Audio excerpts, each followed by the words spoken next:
ఇక్కడున్న ఎలక్ట్రానిక్ మరియు print media అందరికీ కూడా నాకు నమస్కారాలు.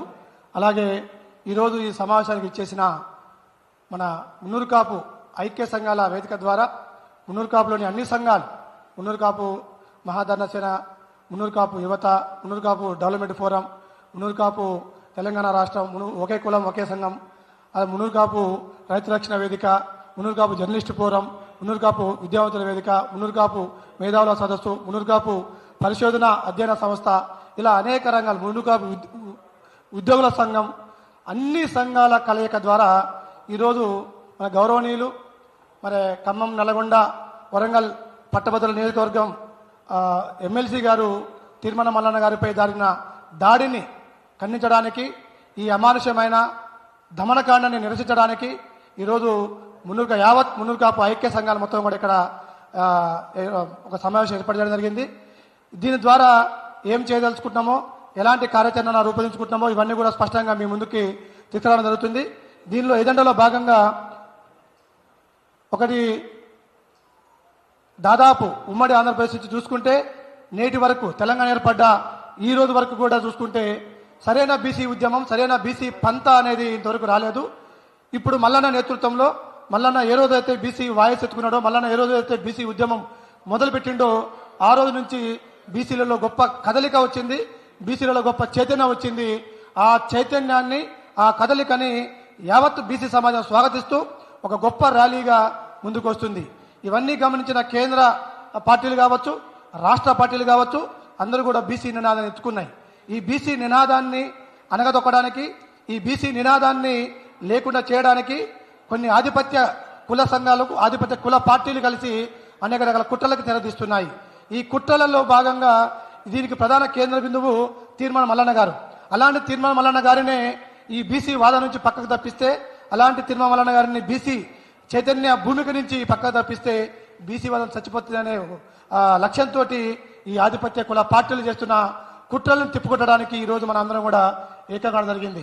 ఈరోజు బీసీల గొంతుగా, బీసీల చైతన్య వేదిక, బీసీల కోసం పోరాడుతున్న ఏకైక వ్యక్తి, బీసీల హక్కుల కోసం, బీసీల అవకాశాల కోసం నిరంతరం శ్రమిస్తున్న వ్యక్తి, అలాగే బీసీలు ఎదుర్కొంటున్న సమస్యలని, బీసీలు కోల్పోయిన అవకాశాలని, బీసీలు జరుగుతున్న నష్టాలని లెక్కలతో సహా శాసన మండలిలో అధికారికంగా ప్రవేశపెట్టిన ఏకైక మొనగాడు, ఏకైక నాయకుడు తీర్మాన మల్లన్న గారు.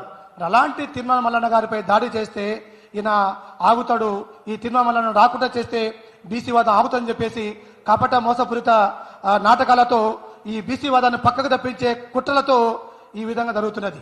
తెలంగాణ భాష, తెలంగాణ సంస్కృతి తెలియకుండా, తెలంగాణ యొక్క గొప్పతనాన్ని గౌరవించకుండా కొందరు చేస్తున్న నీచమైన దుర్మార్గమైన పనిని ఎండగట్టడానికి ఈరోజు మీ అందరం సమావేశం జరిగింది. కావున మిత్రులందరికీ మేము తెలియజేసేది ఏంటంటే, వివిధ రకాల సంఘాల నుంచి వచ్చినారు, వివిధ రకాల మనం మున్నూరు కాపు అన్ని రకాల సంఘాల నుంచి ఇక్కడ వచ్చినాం కాబట్టి ప్రతి ఒక్కరం కూడా మనము ఈ బీసీ వాదన జరుగుతున్న నష్టాన్ని మనము తెలుసుకొని దాని మీద మనం మాట్లాడాలి.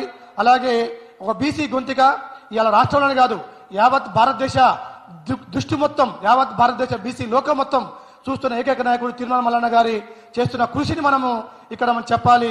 అతని వెనక మనం అందరం సపోర్ట్ ఉంటున్నామని చెప్పేసి సందేశం తీసుకోవాలి. ఈ బీసీల జోలికి వస్తే 0.5% లేని వాళ్ళు 56% ఉన్న బీసీల జోలికి వస్తే జరిగే నష్టాలని ఏ విధంగా ఉంటుందని చెప్పేసి, రాబోయే కార్యాచరణ ఏ విధంగా ఉంటుందని చెప్పేసి ప్రతి ఒక్క మా మున్నూరు కాపు కుల సంఘాల నాయకులకి, రాష్ట్ర నాయకులకి, అధ్యక్షులకి, సెక్రటరీలకి మనం తెలియజేసుకుంటున్నాము. ఆ ఎజెండా ప్రకారము మన రాబోయే కాలంలో ఏ విధంగా తీసుకోవాలి, బీసీ సంఘాలతోటి మన మున్నూరు కాపు కుల సంఘాలు ఏ విధంగా కలిసి పనిచేయాలి. మరి 56% ఉన్న బీసీలలో 18% మున్నూరు కాపులు ఉన్నారు. మరి పెద్ద అన్న పాత్ర పోషిస్తున్న మున్నూరు కాపులని ఆటంకిస్తే, మున్నూరు కాపుల నాయకత్వాన్ని అడ్డు తగిలితే ఇక బీసీ వాదం చంపొచ్చనే కొన్ని అగ్ర పార్టీల కుట్రలని ఏ విధంగా తిప్పుకొట్టాలనే లక్ష్యంతో మనందరం ఒక ముక్త కంఠంతో, ఐక్య కార్యాచరణతో, ఏకగ్రీవ ఆమోదంతో ముందుకు వెళ్లే విధంగా మన మున్నూరు కాపు కుల సంఘాలందరినీ కూడా మనం విజ్ఞప్తి చేసుకుంటూ ఆ విధంగా కార్యాచరణ తీసుకోవాల్సిందిగా మన వికేషన్ పటేల్ గారిని కోరుచున్నాను.